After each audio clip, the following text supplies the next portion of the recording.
घ्यावे आणि त्यानंतरच दादा आरक्षण हे उपोषण मागे घेतील। दादा आमच्याच कुटुंबाचा भाग नाहीये तर त्या पूर्ण महाराष्ट्राचा भाग आहे। दादा हे आम्ही दादाला काही होऊ देणार नाही। माझे वडील तर गेलेत, आज आम्ही त्यांना वाचवू नाही शकलो, पण आज दादाला आम्ही काही होऊ देणार नाही। माझ्या वडिलांना आपण सुद्धा लवकरात लवकर न्याय मिळावा आणि जे दादांच्या आरक्षणासाठी मागण्या त्या लवकरात लवकर पूर्ण कराव्या।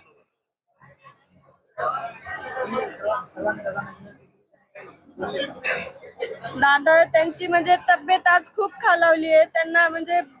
त्यांना बोलता सुद्धा येत नाहीये। आज आम्ही त्यांच्याकडे विनंती केली, ज्यावेळेस माझी आजी म्हणली मी इथून जाणार नाहीये, तुम्ही 2 घोट पाणी घ्या, त्यावेळेस त्यांनी कुठे 1 घोट पाणी घेतले, पण ते आता सुद्धा सलाईन साठी नाही म्हणतात। पण काय करायचं, जर आरक्षण भेटलं, जर आज ते लाख मेले तरी चालतील, पण लाखाचा पोशिंदा जगला पाहिजे। आज आम्ही दादाला काही होऊ नाही देणार। फक्त मुख्यमंत्र्याकडे एकच मागणी आहे की दादाच्या ज्या मागण्या आहेत त्या तुम्ही लवकरात लवकर पूर्ण करा।